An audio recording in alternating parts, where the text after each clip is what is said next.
The slap cracked through the police station lobby like a gunshot. Every sound in the room died at once, the echo hanging in the air, trembling like a warning bell. Sarah Johnson's head snapped to the side, her dark cheek blooming red beneath the fluorescent lights. She didn't move. Not a word, not a gesture, just stillness. Her hands remained at her sides, calm and folded, while the sting burned across her face. Officer Mike Torres stood over her, tall, broad, his badge gleaming with authority and arrogance. His face twisted with fury. "Get out of my station, you black." He didn't even finish. The venom in his voice said enough. The lobby froze. 20 officers stopped mid-stride. The ringing phone on the front desk went unanswered. Even the lights above seemed to hum in disbelief. The woman he'd just struck didn't look like someone used to taking orders. Her posture was too straight. Her eyes, deep brown, clear and unwavering, turned back to him with a calm that made the air itself grow heavy. No tears, no rage, only something deeper, controlled power. "I need to see the mayor," she said quietly. Her voice didn't rise. It didn't plead. It carried weight, like a stone dropped into still water. Torres barked a laugh. "The mayor doesn't meet with trash off the street. Security." His voice cracked through the silence, sharp and ugly. 2 guards stepped forward, hesitant, hands hovering near their batons. But Sarah didn't move. Instead, she reached into her jacket pocket, slow, deliberate, measured. The motion made both guards stiffen. The tension snapped like a wire. Then she spoke. "Officer Torres," she said evenly, "I am your new police chief." The words struck harder than any slap could. The room froze again, but this time for a different reason. Above them, a red light blinked from the corner, the silent eye of a security camera, recording every second. Torres blinked, then let out a harsh laugh that cracked in the air. "You?" "The police chief." He doubled over, laughing so hard his belly shook. "Oh, that's rich." A few other officers, unsure whether to follow his lead, joined in with uneasy laughter. The sound spread through the lobby, ugly and hollow. Only one person didn't laugh. Officer Amy Parker, standing near the water fountain, pale against her dark navy uniform. Her eyes widened, frozen between duty and disbelief. Torres wiped his eyes, still grinning. "Look at this monkey," he sneered, stepping closer to Sarah. "Think she can walk in here with fake papers?"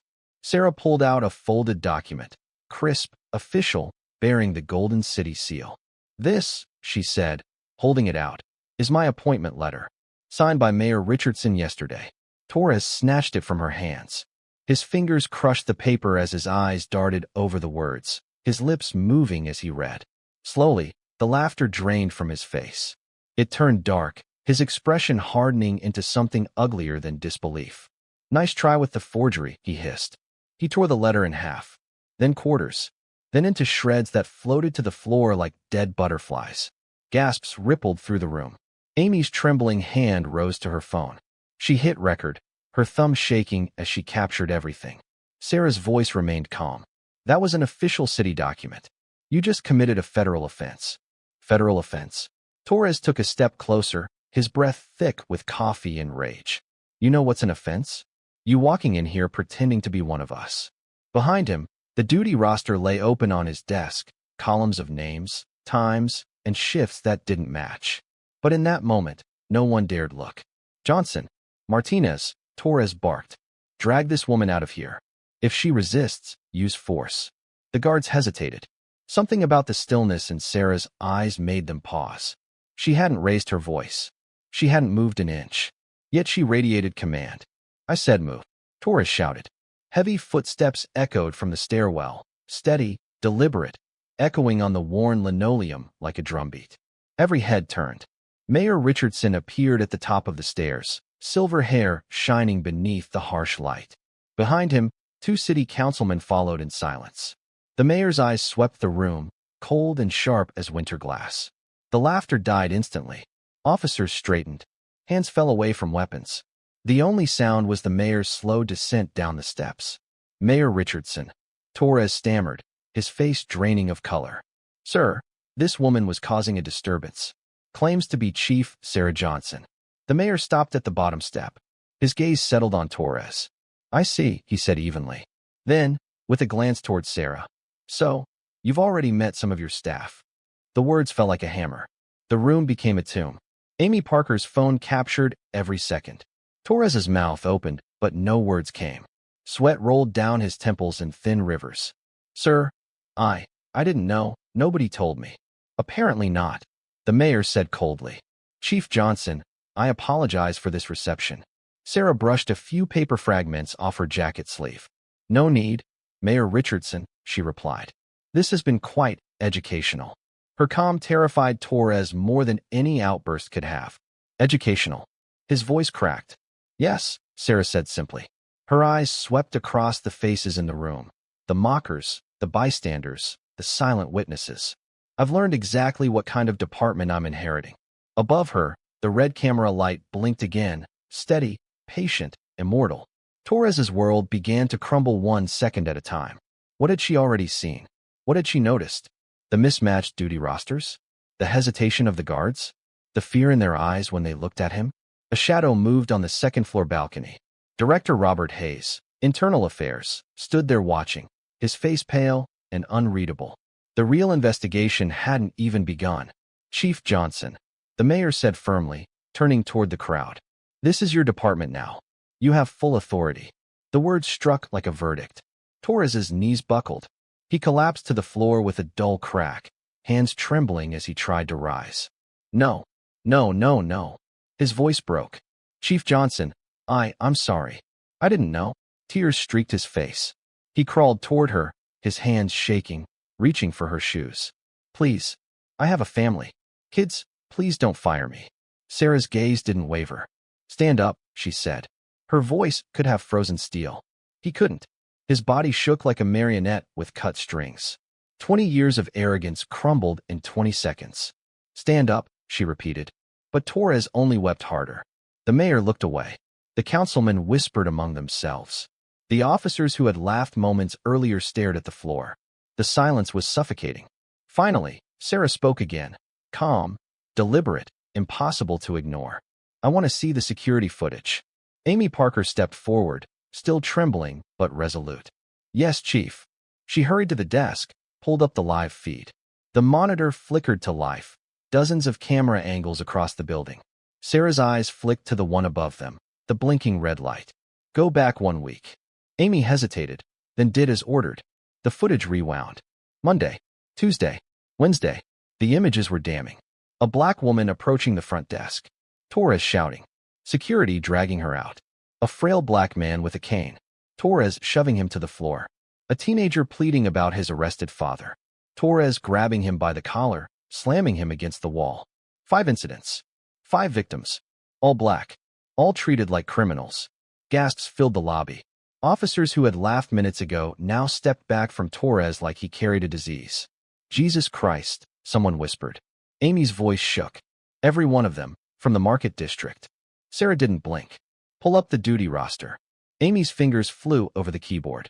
The schedule appeared on the screen, full of gaps, overlaps, and fake entries. Torres's name showed up on days he wasn't assigned. Sarah looked at him. You've been hunting, haven't you? Torres's lips moved, but no sound came. From the balcony, Director Hayes vanished from sight. The mayor folded his hands behind his back. Chief Johnson, he said quietly, you know what to do. Sarah nodded once. Torres remained on his knees, surrounded by the silence of men who finally saw who they had become. The station that had once been his kingdom now felt like a cage. The camera above blinked again, recording the moment when power changed hands, when fear met justice for the first time in 20 years. And at the center of it all stood Sarah Johnson, unmoved, unbroken, and utterly in control. The slap that had started as humiliation had become something else entirely. It was the sound of an empire beginning to fall. The morning after the slap, the police station felt like a wounded beast. Every corridor buzzed with rumors. Every whisper carried the same name, Chief Sarah Johnson. Some called her the woman who got slapped. Others, quieter but sharper, called her the woman who didn't flinch. Sarah arrived at 7 a.m. sharp, her steps echoing across the marble lobby. The same lobby where Torres had humiliated her less than 24 hours earlier. The air still carried the ghost of that sound, the slap that changed everything. But today, silence followed her. The laughter was gone.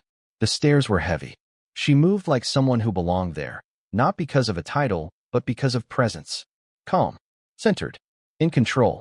Behind the glass doors of her new office, the mayor's framed letter of appointment rested on the desk, freshly reissued after Torres had torn up the original. Sarah looked at it once, then at the security feed flickering on her computer monitor. She could still see the red light of the lobby camera. Recording. Always recording. Officer Parker, Sarah called. Amy entered hesitantly, clutching a folder. Her face looked drawn, the kind of exhaustion that came from fear, not fatigue. Yes, Chief. Get me the full footage from the past week, Sarah said. Every camera. Every angle. Amy hesitated. That might upset some people. Good, Sarah said simply. Let's start upsetting the right people. Within minutes, the IT room became her command center. The walls hummed with computer fans. Monitors lit up like a war room. Sarah stood behind Marcus, the department's IT specialist, a thin, nervous man with a coffee mug permanently glued to his hand. He clicked through camera feeds while Amy handed over lists, schedules, duty rosters. Chief, this is a lot of footage, Marcus murmured. We're talking hundreds of hours. Then start with the lobby, Sarah said. Go back 1 week. Amy swallowed hard. She'd already seen what was on those tapes. The faces, the screams, the people dragged out. But Sarah didn't flinch. Her expression remained still as the first file played. A black woman approached the front desk, polite, nervous, asking about a missing family member. Torres stood, shouting, pushing. The woman fled in tears. The next clip, a man in his 60s, leaning on a cane. Torres shoved him backward. The man fell hard. Clip after clip. Pattern after pattern. By the fifth incident, Amy had turned away. Marcus sat frozen. Sarah stood tall. All of them from the market district, she said quietly. Amy nodded. Every single one. Sarah tapped the desk once. Pull up the duty roster for those days. Marcus scrolled. The names appeared, time-stamped entries, shift logs. Torres's name repeated again and again, listed for shifts he was never scheduled to work. Ghost shifts, Sarah murmured. Amy frowned. What? Fake hours, Sarah explained. He clocks in when he's not supposed to. Probably to cover whatever he's doing off record. Marcus adjusted his glasses. That's serious fraud. It's more than fraud, Sarah said. It's a trail. The door to the IT room burst open. Director Robert Hayes stepped inside, his badge gleaming like a threat. He was a tall man with tired eyes and an expensive suit that didn't fit quite right, the kind of man who had been in power too long to remember humility. Chief Johnson, he said smoothly, wiping sweat from his brow though the room was cold. I heard there was a misunderstanding yesterday. Misunderstanding? Sarah turned toward him. That what we're calling assault now? Hayes's smile didn't reach his eyes. Officer Torres has a temper. Good man, bad day. These things happen. First weeks are always rough. Sarah folded her arms. I don't tolerate racists or criminals, Director. So, tell me, which category does Torres fall into? Hayes's Adam's apple bobbed. You don't understand how things work here. He lowered his voice. There are arrangements. Understandings. Things best left alone. 20 years of what exactly? Sarah asked. Her voice was calm, but it cut like glass. Hayes blinked. Nothing. I meant nothing. But his eyes betrayed him, darting from the duty roster on the desk to the monitor showing Torres's name, to the hallway door like a trapped animal searching for an exit. Sarah studied him. Director Hayes, she said quietly. I'm declaring a full departmental lockdown. His head snapped toward her. Excuse me. No one leaves this building until I say so, Sarah said. Every door, every window. We investigate everything. 48 hours. Marcus looked up, stunned. Amy froze. Hayes's smile disappeared completely. You can't do that, he said. It's against policy. Sarah interrupted. Then consider this a policy change. Her voice carried the kind of authority that didn't need volume. It was the sound of someone who knew how power worked and how to use it. The next hour was chaos. Officers ran through hallways, sealing exits, locking doors. The heavy clang of steel bolts echoed through the station. Phones rang unanswered. Words spread like wildfire. The chief had locked them in. Sarah stood in the center of the lobby as the sound died down. Every file, every roster, every record, she said. Bring them here. Her calm voice carried across the space. No shouting, no panic, just control. Torres sat slumped in a chair nearby, hands shaking, still trying to process his fall from grace. His phone buzzed on the floor beside him, screen lighting up with message after message. They know. Get out. Now. But there was nowhere to go. Chief, Marcus called from the IT room doorway. You're going to want to see this. Sarah followed him inside. The screen showed file after file, payments, rosters, expense sheets. The pattern was undeniable. Torres had been clocking in for 16-hour shifts, sometimes 3 days in a row, on days he wasn't scheduled to work at all. Ghost shifts, Marcus said again, pointing at the data. He's getting overtime for hours that don't exist. Look at this. These entries match market days. Sarah frowned. Market days? Yeah. Every time the market district's open. He clocks in. Probably goes there to shake down vendors. Amy's breath hitched. That's extortion. Sarah's jaw tightened. Worse. It's a hunting schedule. The door opened again. Hayes returned, his shirt already damp with sweat. Chief Johnson, he said, forcing a smile. Perhaps we should discuss this privately. Away from cameras. His eyes darted toward the monitors, then to Amy's phone still recording. Why? Sarah asked softly. Something you don't want documented? Hayes straightened. You're out of your depth, Chief. This department runs on history. On loyalty. No, Sarah said. It runs on fear. But not anymore. She turned to Marcus.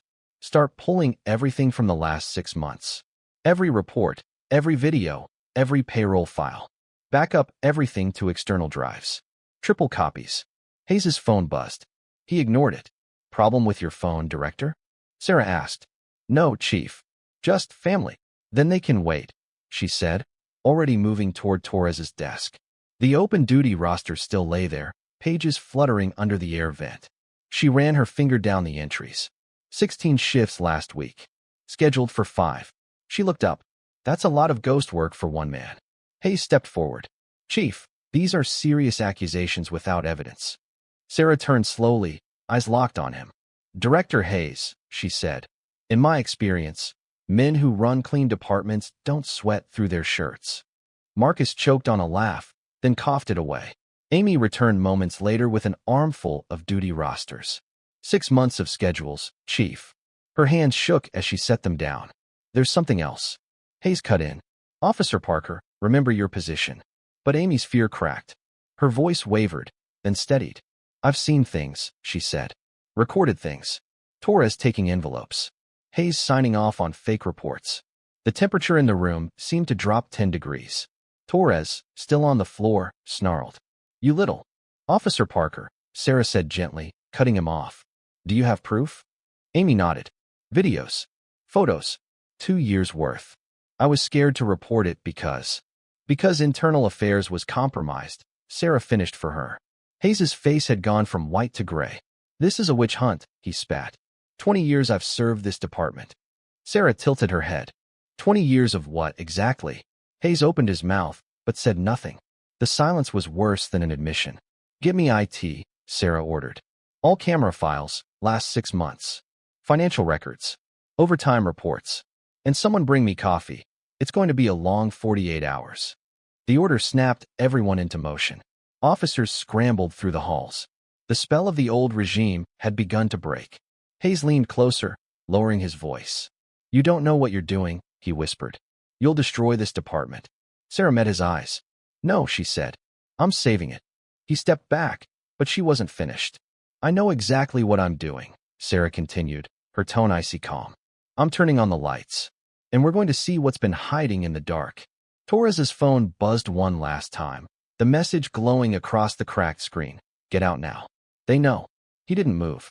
Because for the first time in 20 years, there was nowhere left to hide.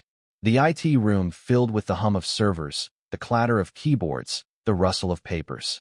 Outside, the station's steel doors locked with a final, echoing thud. Sarah stood in the middle of it all, steady as stone.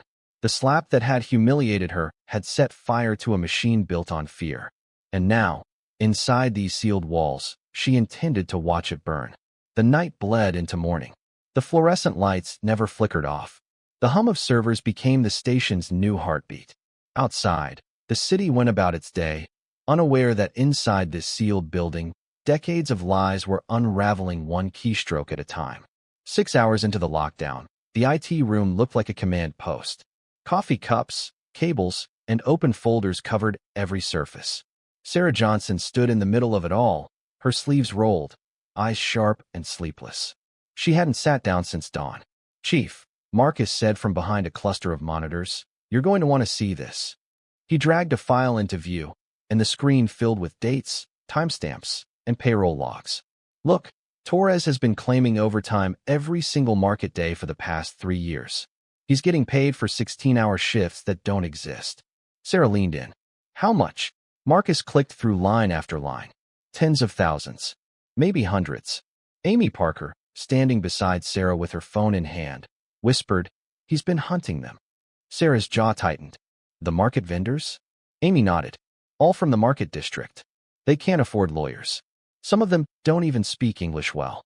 They'd rather pay than risk trouble." Sarah exhaled slowly, like a soldier steadying herself before battle. "And Hayes signed off on every one of these rosters?" Marcus nodded grimly. "Every single one." Sarah turned toward the evidence board they'd built overnight. It was covered in sticky notes and printed rosters, a web of names, dates, and dollar amounts. The threads all led back to the same two signatures, Torres and Hayes. By noon, the entire department had fallen into a strange rhythm. Officers whispered in corners, unsure which side they were on. The old order, the unspoken rule of silence, had cracked.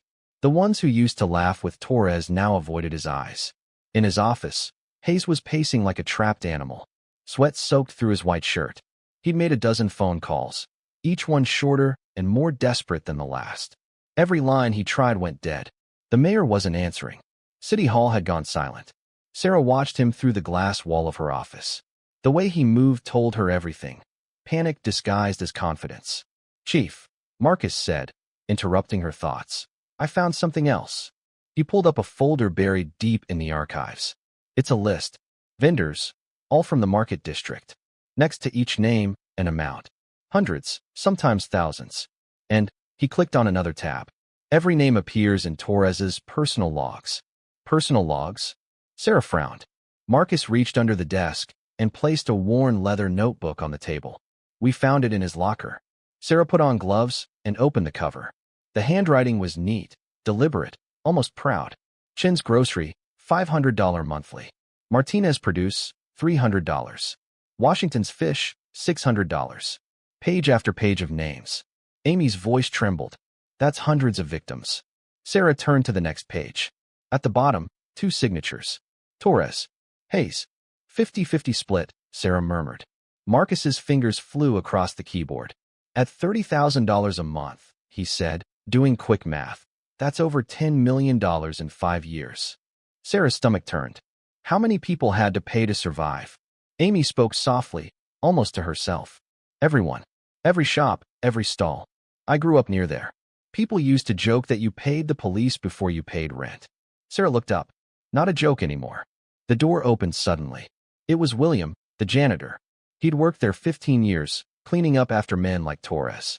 His uniform was faded, his hands rough from bleach and time. He stood in the doorway holding a small flash drive. "I see things," he said simply. "I hear things. And I save things." He handed Sarah the drive. "What's on it?" she asked. "Security footage," he said. "Old files. Thought they were deleted, but I keep copies. You never know when truth might be needed." Sarah nodded. "Thank you, William." Marcus plugged it in. The footage was grainy but clear enough. The timestamps stretched back over a decade. On the screen, Hayes appeared in his younger years, sitting in a dim office with Torres and two men in suits, city officials. Stacks of envelopes sat between them. Thick ones, cash visible as they counted. One of the men, Councilman Richards, leaned forward. "Keep the market district in line. Scare them a little if you have to. We can't have protests or unions forming." Hayes nodded. "Understood." William's voice was quiet. "They called it the program. Started in 2005. Keep black and immigrant vendors afraid. Keep money flowing." Amy's hand went to her mouth. 20 years of this. 20 years of theft," Marcus said bitterly. "And racism dressed as law enforcement." Sarah's eyes darkened. "Not anymore." Across the hall, Hayes's phone buzzed again. He lifted it to his ear, voice low but urgent. Sarah could read his lips through the glass. Code red. Burn it all. Her eyes narrowed. Marcus, check his network activity. Now. Marcus's fingers danced across the keyboard. He's deleting files. Dozens of them. Sarah didn't even raise her voice. Do we have backups? Marcus grinned. 3 servers worth. He can delete until his fingers bleed. In Hayes's office, the director's face was slick with sweat. He clicked frantically, dragging folders into the trash, emptying archives. Every keystroke was a confession. Amy stepped beside Sarah, her voice low.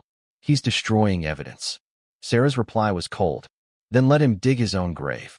By evening, the station hummed with unease. Officers who'd stayed silent for years began to speak. One by one, they came forward to Sarah's temporary command post, whispering truths they'd buried. You paid in or you suffered, said one veteran officer. If you didn't, they gave you the worst shifts. Left you without backup. Another added, remember Martinez's accident? Patrol went wrong. He called for help. No one came for 30 minutes. Sarah listened to every word, writing nothing down but remembering everything. She pinned their statements on the growing web of evidence. 10 officers, 5 administrators, 2 city councilmen. The corruption map spread like cancer across the wall. Amy looked at it, horrified. This isn't a department, she said. It's a criminal enterprise. Sarah's expression didn't change. Then we dismantle it piece by piece. Just after midnight, Marcus let out a shout. Chief, you're not going to believe this. Sarah hurried to his desk. On the screen was the feed from the same lobby camera that had recorded her first encounter with Torres. What am I looking at? She asked. Marcus zoomed in. That's not one of the old cameras. Maintenance installed it last month. It's the new model, high definition, with audio recording. Sarah froze. Audio. Marcus nodded, smiling like a man who'd found gold. Everything within 20 feet. Every word Torres or Hayes said in that lobby, recorded in perfect clarity. Amy's eyes widened. Even their threats. All of it, Marcus said. Want to hear the first file? He clicked play. Hayes's voice filled the room, calm and confident. The new chief is some black woman, fresh from the academy. She'll be easy to handle. Torres laughed. A diversity hire. Probably can't even read the duty roster. Hayes replied, keep doing what you're doing. In fact, raise the fees by 50%. She won't last a month. Sarah's jaw tightened, but she said nothing. The next file was worse. Torres, that vendor from Chin's grocery, tried to complain. Hayes, and Torres, I set her straight. Hayes, good. Can't have them getting ideas. What about the others? Torres, all paid up. Johnson's fish was short, but I convinced him. Hayes, how? Torres, told him his daughter walks to school alone. The room fell silent. Amy's eyes filled with tears. Marcus sat frozen. Sarah stared at the waveform on the screen, her reflection fractured by the pixels. They threatened a child, she whispered. The next file came automatically. Hayes again, panicked this time. A black woman? Are you kidding me? Maybe she's dirty, too. Torres's voice. No, I checked. Sarah Johnson, clean. Military background, perfect record. We're screwed, Hayes hissed. Make her first day hell. Break her. If she quits, problem solved. Amy's breath caught. They planned it. Marcus nodded. Every second of it. He scrolled through 20 files, each one more damning than the last. Hayes and Torres spoke like businessmen discussing profit margins. Finally, Marcus played one marked 1 hour ago. Hayes's voice again, urgent and hushed. Code red means burn everything. Physical files, hard drives, all of it. Meet at the warehouse on 5th. Bring the emergency cash. A second voice joined in. Low, gravelly. Sarah recognized it instantly. Councilman Richards. On the recording, Richards spat words like venom. 20 years down the drain because of some black. He stopped himself. Should have killed her when we had the chance. Amy gasped. Marcus swore under his breath. Sarah said nothing. She simply looked at the clock. It was 2 a.m. The evidence had gone from damning to nuclear. Hayes moved again behind the glass wall, shoving papers into a briefcase. His hands shook. His face was pale and wet. He's going to run, Amy said. No, Sarah replied. She picked up the recorder from Marcus's desk. He's going to confess. She walked toward his office door and knocked once. Hayes froze mid-step. When he turned, Sarah was already inside, flanked by Amy and 2 officers. Director Hayes, she said clearly, would you like to make a statement? He opened his mouth, but no sound came. Then you'll make it to everyone. Sarah hit the intercom. All personnel to the main hall. Mandatory assembly. Now. Her voice rolled through every speaker in the building. Moments later, the station filled with the sound of boots and whispers. 50 officers gathered in the main hall. Tired, confused, anxious. Torres sat handcuffed in the front row, head hanging. Hayes leaned against the wall, trying to look composed. Sarah took the podium.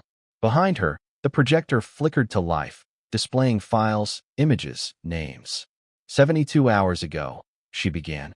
Officer Mike Torres assaulted me. The room fell silent. That assault opened a door to 20 years of corruption, she continued. What you're about to see is the truth, not my words, but yours. The first slide showed faces, vendors from the market district. Chun, Martinez, Washington. Their photos filled the screen. These citizens, Sarah said, paid over $10 million in illegal fees. Protection money, extortion, organized crime, wearing badges. Gasps rippled through the room. Then came the audio. Hayes's voice filled the hall. A black woman? She'll be easy to handle. Then Torres's threat told him his daughter walks to school alone. A murmur spread through the crowd. Some officers lowered their heads. Others looked at Hayes in disgust. Sarah read from an official document. Officer Michael Torres, 37 counts of assault, 200 counts of extortion, conspiracy to commit racial violence. Hayes pushed off the wall. This is insane. 20 years I've served this department. Sarah didn't stop. Director Robert Hayes, corruption, racketeering, theft of public funds, witness intimidation. Hayes's voice cracked. You have no authority. This is my department. Sarah met his eyes. No, you poisoned this department. Officer Parker, she said calmly, arrest them both. Amy stepped forward with handcuffs. But 5 senior officers suddenly rose from their seats, blocking her path. Sergeant Mills, a 25-year veteran, stood at their head. His jaw was tight. Nobody's arresting anybody. The air thickened. Hands drifted toward weapons. Stand down, Sergeant, Sarah ordered. You stand down, Mills barked. You think you can waltz in here and destroy everything? We each lose $500 a month if this system goes down. That's college funds, mortgages, medical bills. The other officers nodded grimly. One spoke up. My wife has cancer. That money pays for treatment. Dirty money, Sarah said. Easy for you to say, Mills snapped. You don't have 3 kids. The hall divided, half behind Mills, half seated in silence. Sarah stepped from the podium, walking toward him slowly. I understand you're scared, she said quietly. Change is terrifying. But look at those faces. She pointed to the screen showing the vendors. Those are the people you swore to protect. They're not my people, Mills growled. Then you're not my officer, Sarah replied. Every word struck like a hammer. You have 10 seconds to reconsider, she said. After that, you're accessories to federal crimes. Nobody moved. At second 8, Officer Bryant stepped back. My wife wouldn't want this. Not blood money. At second 9, 2 more followed. Mills was left standing with one man beside him. His face purpled with rage. You're destroying good cops' lives. A young officer stood. Jackson, barely 24, uniform still crisp. They destroyed their own lives when they chose money over honor. One by one, the younger officers rose, facing Mills. 40 officers against 2. Sarah's voice was steady. Sergeant Mills, you're under arrest for conspiracy. Mills's hand twitched toward his weapon. The hall went still. One wrong move, Sarah warned, and this room becomes a battlefield. Mills's hand froze. Then, slowly, he unholstered his gun and placed it on the floor. The metallic click echoed like the closing of a coffin. Sarah looked out at the room. 50 officers, divided no more. The old empire of silence had fallen, and the real rebuilding was about to begin. The main hall of the police station felt like a war zone frozen just before the first shot. The walls, once lined with framed commendations and flags, now reflected the faces of 50 officers, some sweating, some trembling, most unsure which side of history they were standing on. Torres sat in the front row, handcuffed, his head bowed low. His once polished badge lay shattered beside his feet. Next to him, Director Hayes stood pale and furious, still believing he could talk his way out of damnation. At the front of the room, Sarah Johnson stood at the podium. She was calm, collected, but every word she spoke cut through the tension like a blade. The projection screen behind her glowed with faces, market vendors, shop owners, elderly citizens. Victims. These, she said, her voice echoing through the hall, are the people we swore to protect. She tapped a button on the remote, and new images flashed across the screen. Clips from security footage, envelopes passed hand to hand, names on forged rosters, signatures matching on every page. For 20 years, Sarah continued, this department took their money, their safety, their dignity. We didn't protect them. We preyed on them. The silence in the hall deepened. No one dared move. Then came the audio, the hidden recording Marcus had restored from the lobby camera. Hayes's voice filled the room, casual and cruel. The new chief is some black woman. She'll be easy to handle. A diversity hire, Torres laughed. Probably can't even read the duty roster. Gasps rippled through the audience. Hayes's jaw tightened, but he said nothing. Sarah let the next clip play. Torres, that vendor from Chin's grocery, tried to complain. Hayes, and Torres, I set her straight. Hayes, good. Can't have them getting ideas. Torres, Johnson's fish was short on payment. Told him his daughter walks to school alone. A murmur broke through the ranks. Several officers swore under their breath. One covered his face with both hands. Sarah stepped away from the podium, her voice steady but fierce. That is not policing. That is terrorism. She turned to Hayes. And you, Director Hayes, your signature is on every approval form, every ghost shift, every paycheck to men who never worked a single hour. Hayes straightened, his voice cracking under the weight of desperation. I built this department. I kept order in a city falling apart. You think you can erase 20 years of tradition with your speeches? Sarah's expression didn't change. No, I'm erasing 20 years of corruption. Officer Parker, she said, nodding toward Amy. Place them both under arrest. Amy stepped forward, handcuffs glinting under the lights. But before she could take 2 steps, 5 men rose from the crowd. Hold it, one barked. Sergeant Mills, a 25-year veteran, stood tall, his chest puffed out like a cornered lion. His voice boomed through the hall. Nobody's arresting anybody. A tense stillness fell. Hands drifted to holsters. The air turned electric. Sarah didn't flinch. Stand down, Sergeant. Mills's jaw tightened. You stand down, Chief. You think you can waltz in here and destroy everything we've built? We all lose if you shut this down. $500 a month each, gone. That's our kids' college funds. That's mortgage payments. The 4 officers behind him nodded grimly. One spoke up, voice raw. My wife's got cancer. That money pays for treatment insurance won't touch. Sarah's gaze softened, but her tone didn't. That money came from threats, bribes, and blood. You think that justifies it? Easy for you to say, Mills shot back. You don't have mouths to feed.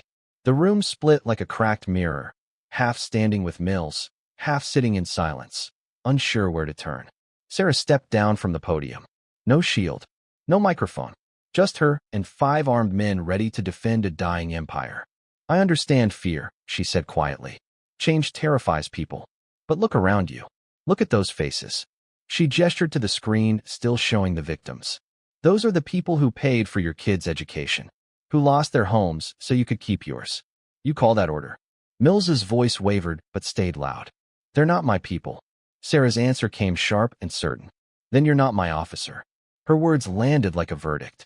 You have 10 seconds, she said, her tone suddenly cold. 10 seconds to choose between your conscience and your paycheck. After that, you're accessories to federal crimes. The countdown began in every mind. At second 5, a bead of sweat rolled down Mills's temple. At second 8, Officer Bryant stepped back. My wife wouldn't want this. Not blood money. At second 9, 2 more followed. Mills was left standing with one supporter, his face purple with rage. You're destroying good cops' lives. A voice from the back interrupted. Officer Jackson, young and unshaken.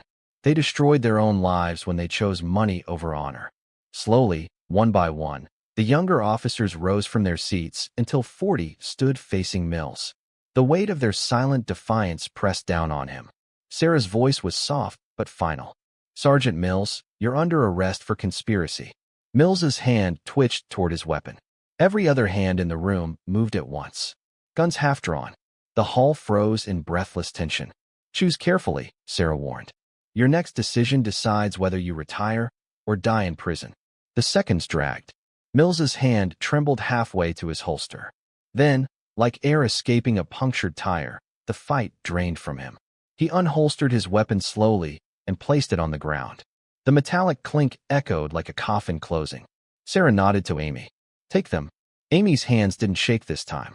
She cuffed Mills and his last follower, then turned to Hayes and Torres. "On your feet." Hayes struggled, muttering curses.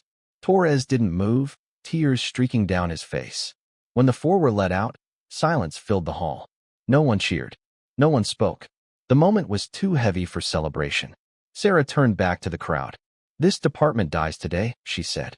"What rises tomorrow depends on all of you." Her words carried across the room, heavy and honest. She picked up a folder from the podium and opened it. Effective immediately. All overtime requires video verification. All citizen complaints go directly to an independent review board. Body cameras stay on at all times, no exceptions. Hayes laughed bitterly from his seat as he was escorted past. "You think rules on paper change anything? This system is older than you." Sarah looked him dead in the eye. "Which is why we're changing the people, not just the policies." When he was gone, she turned to Amy. "Officer Parker, front and center." Amy hesitated, then walked up. Her face was pale, her uniform damp with sweat, but her eyes were alive. Sarah pulled a small black box from the folder. Inside, a silver badge gleamed under the light. "I need an assistant director of internal affairs," Sarah said. "Someone who's seen the darkness and chose the light. Someone brave enough to hit record when everyone else hit delete." Amy's breath caught. "Chief, I don't deserve." Sarah shook her head. "You earned this the day you pressed record." She pinned the badge on Amy's uniform. "Your first job, establish a 24/7 anonymous tip line. Multiple languages. Accessible to everyone." Amy's eyes filled with tears. The hall, tense for hours, finally exhaled. The applause started slow, one pair of hands, then another. Soon the sound filled the room. Young officers cheered. Even a few veterans nodded, clapping quietly. Sarah raised her hand, and the noise subsided. "Furthermore," she said, "every officer will attend monthly community meetings. Face the people you serve. No hiding behind desks. No hiding behind badges." She walked down the aisle as she spoke, looking each officer in the eye. "Transparency isn't a word. It's a practice. From now on, every arrest, every citation, every incident goes into a public database. Searchable. Accountable." An older officer raised his hand. "And what about us, Chief? The ones who stayed silent but didn't participate." Sarah paused. "You get one chance. Full confession. Full cooperation. Help us clean this house.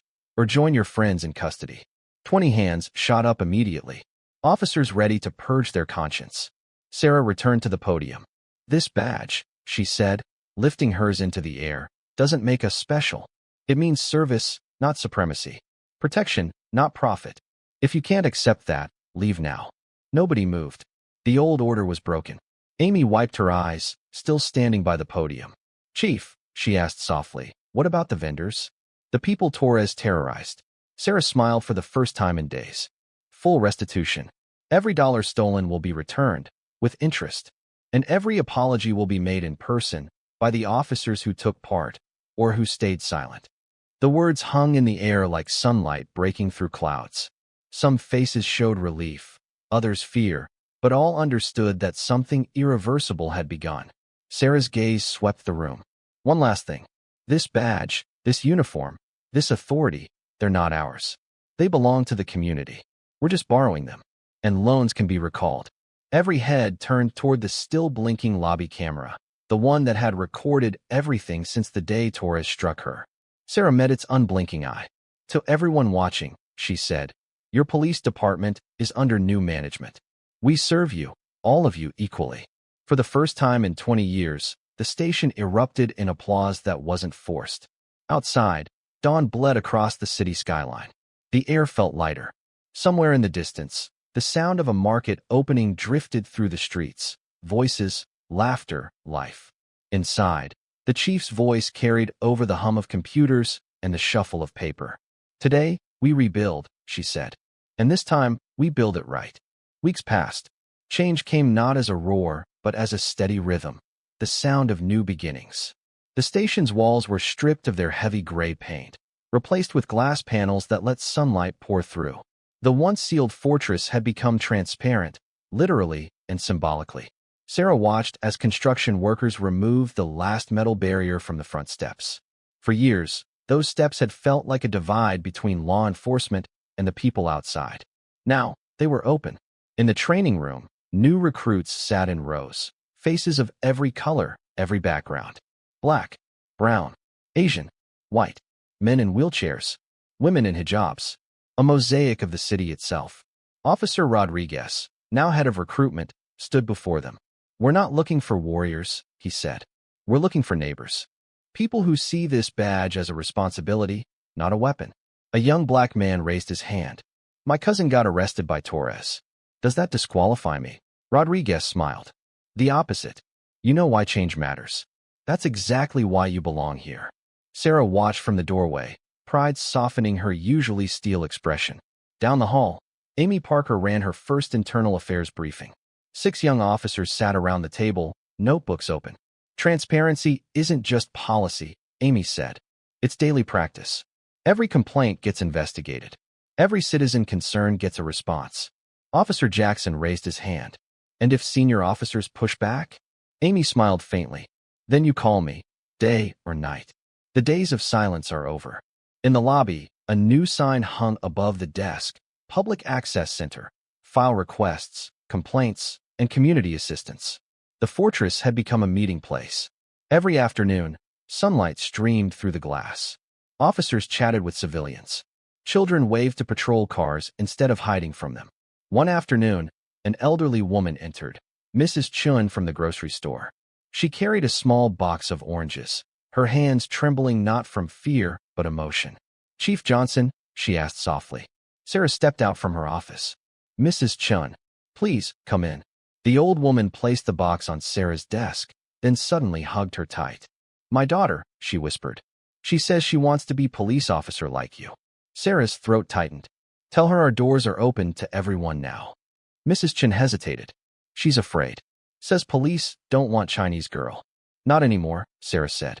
She pulled a flyer from her drawer. "Youth Cadet Program starts next week. Bring her yourself." Mrs. Chun smiled through tears. "I will." As the woman left, sunlight glinted off the camera still hanging above the lobby, the same one that had caught the first slap.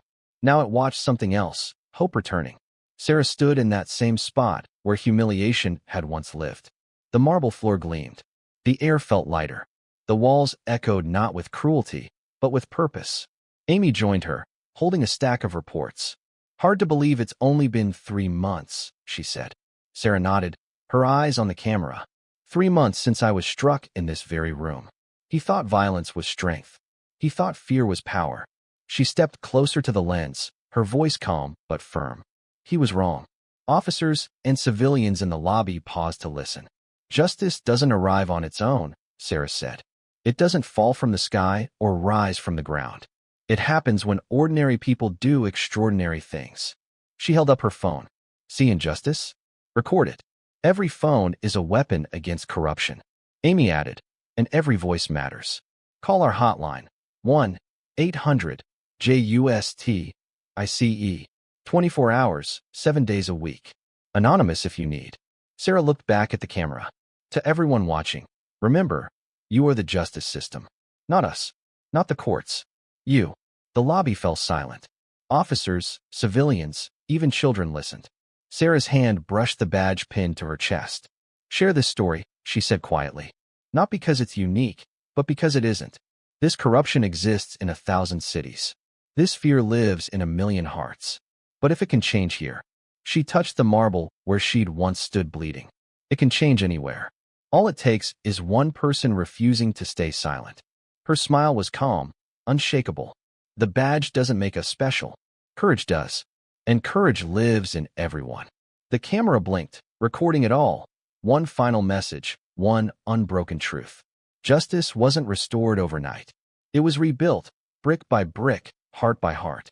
And in the heart of that reborn station, Chief Sarah Johnson stood as proof that one act of courage could turn humiliation into history and silence into revolution. 3 months had passed since that morning when the slap echoed through the station, and the walls of silence began to crumble. What was once a fortress of fear and corruption now breathed like something alive, a heartbeat returning to a city that had forgotten trust. The station itself looked different. Gone were the heavy steel shutters and the dark-tinted glass. In their place stood open windows and transparent panels that let sunlight flood every corner.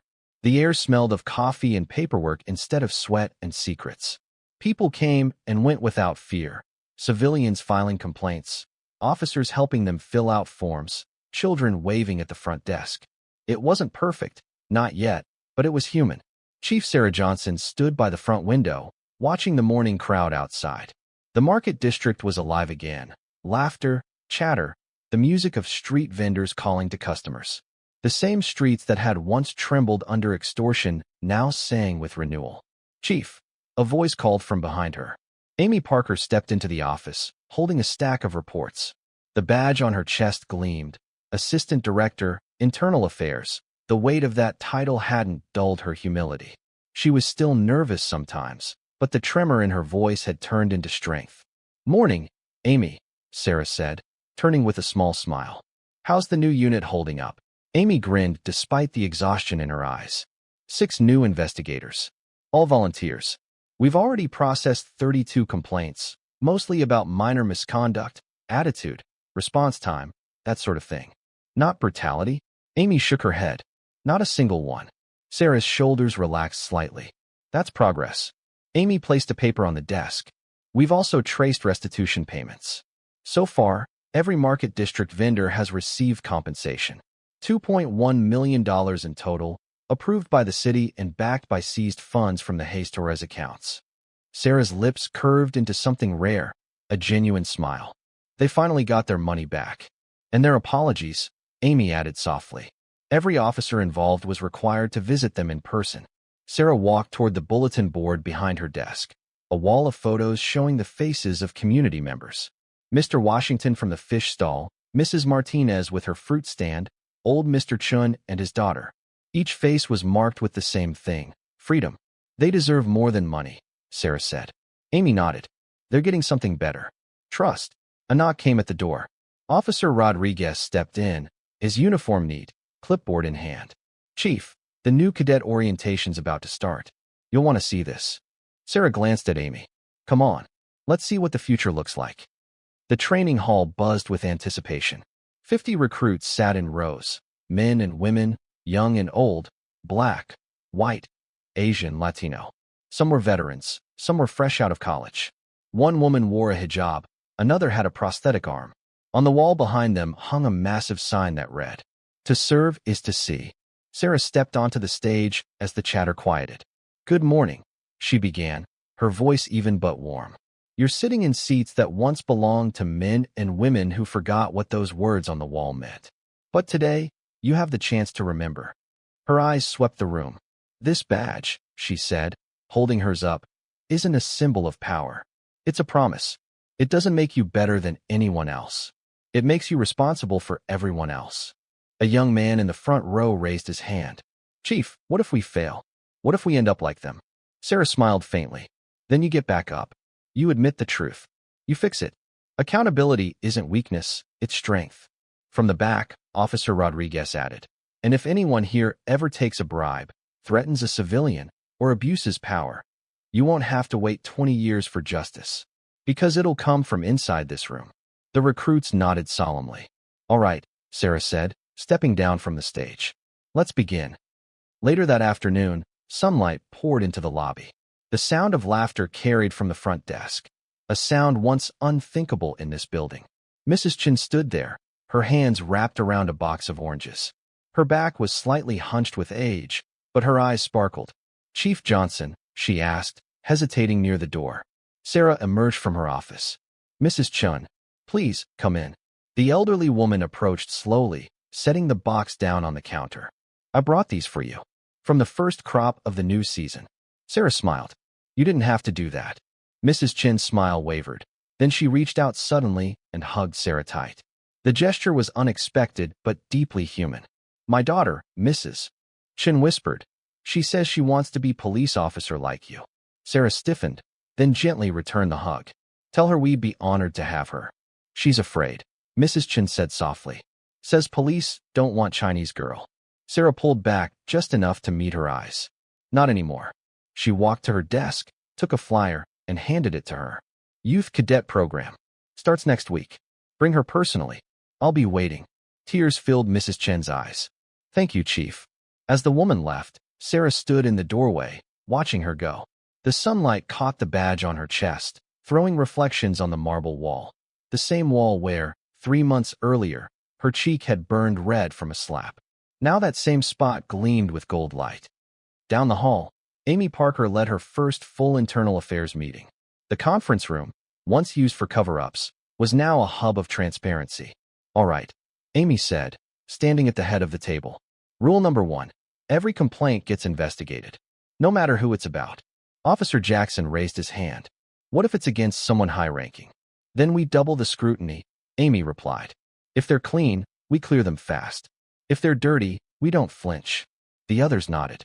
And if senior officers threaten you for doing your job, she continued, you call me day or night. There was a quiet murmur of agreement. For the first time in years, internal affairs wasn't feared. It was respected. Outside, the market district thrived. Bright banners flapped in the breeze. Families shopped without glancing nervously over their shoulders. Police officers strolled through the stalls, not to intimidate, but to buy groceries, to chat, to be human again. Officer Washington, once afraid to challenge Torres, walked his beat with quiet pride. He stopped to buy fruit from Mrs. Martinez, knelt to talk with children, even helped carry boxes for an elderly man.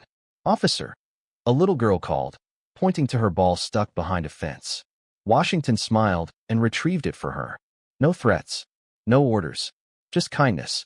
Sarah visited the market weekly now, not as an enforcer, but as a neighbor. She bought fish from Mr. Washington's stall, vegetables from the Martinezes, and flowers from the Kim family. Chief, Mr. Washington called out one afternoon, holding up a glistening catfish. You need good one for the weekend? Sarah grinned. Always. Business good. Better than 20 years, he said, laughter crinkling his eyes. My customer's not afraid anymore. They stay, they talk, they buy. Sarah nodded, her heart heavy with gratitude. This was what it was supposed to be. At the station, progress continued like steady rainfall. Officers once afraid to speak now came forward daily with small confessions, errors, past cover-ups, moments of cowardice. Sarah didn't punish honesty. She rewarded it. Every admission became a seed of change. The station's new slogan hung on a banner above the lobby. Courage is contagious. The IT department, led by Marcus, had transformed into a data transparency hub. Every arrest, report, and citation was now logged into a public database accessible to anyone. The system crashed twice in the first week from so many citizens logging in, not to accuse, but to see for themselves that something was finally changing. Marcus smiled every time the server lights blinked. Worth it, he said. One evening, Sarah sat in her office reviewing new policy drafts. Amy entered quietly with a fresh cup of coffee. You ever get tired? Amy asked, setting it down. Sarah smiled faintly. Every day. Then why keep going? Sarah looked at the framed quote on her wall, one she'd written herself on a scrap of paper after the investigation ended. Justice doesn't end when you win. It begins when you refuse to quit. Because quitting would make them right, Sarah said softly. Amy nodded. A week later, the youth cadet orientation began. Dozens of teenagers filled the training hall, the sons and daughters of the very communities once targeted. Sarah stood beside Mrs. Chen's daughter, a shy girl with braided hair and bright eyes. You ready?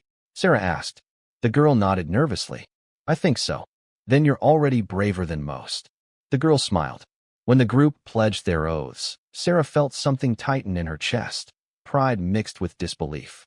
The past was heavy, but the future stood tall and unafraid. By early summer, the department's reputation had changed citywide. Local papers ran headlines like, From Scandal to Standard, Chief Johnson's 100 Days of Reform. Market District heals as police apologize in person. Civic groups that once boycotted the station now held community meetings there. Schools invited officers for safety workshops. The hotline Amy had launched, 1-800-JUST-ICE, received hundreds of calls weekly. Most weren't complaints anymore. They were thank yous, suggestions, stories of neighbors helping neighbors. Amy kept a board of anonymous letters on the wall outside her office. One note, written in a child's uneven handwriting, read, "Thank you for helping my mom. She said police are good again." One afternoon, as Sarah left the station, she paused in the doorway. The same lobby where she'd once been slapped now hummed with quiet peace. Officers chatted with civilians. Children drew pictures on a community board. Sunlight poured through the glass like grace itself. Amy joined her, carrying a folder. "Chief," she said softly, "you know we could nominate you for the Mayor's Medal of Service." Sarah shook her head with a small smile. "No medals. The work's not done." Amy smiled. "It may never be." "Good," Sarah said. "That's how we stay honest." They stood together in silence for a moment, watching the camera above the desk blink steadily. The same camera that had once captured violence now captured change. Sarah reached into her pocket and pulled out her badge. The gold caught the afternoon light, scattering it across the floor like fragments of hope. "This spot," she said quietly, "used to be where hope died." Amy looked up at her. "Now it's where justice lives." Sarah pinned the badge back to her uniform, feeling the weight differently now, not as authority, but as duty. She looked up at the camera and began to speak. 3 months ago, a man hit me because of my skin color. He thought violence was strength. He thought fear was power. Her voice carried across the lobby. Officers and civilians stopped to listen. He was wrong. She took a step closer. Justice doesn't arrive on its own. It doesn't fall from the sky or rise from the ground. Justice happens when ordinary people do extraordinary things. She held up her phone. "See injustice? Record it. Speak up." Every phone is a weapon against corruption. Every voice matters. Amy stepped beside her. "And if you're afraid, call us. Day or night. 1-800-JUST-ICE. Multiple languages. Anonymous if you need." Sarah turned back to the camera. "To everyone watching, remember this. You are the justice system. Not us. Not the courts. You. Because silence builds monsters, but courage kills them." The lobby had gone still. Even the city's hum seemed to fade as her words filled the space.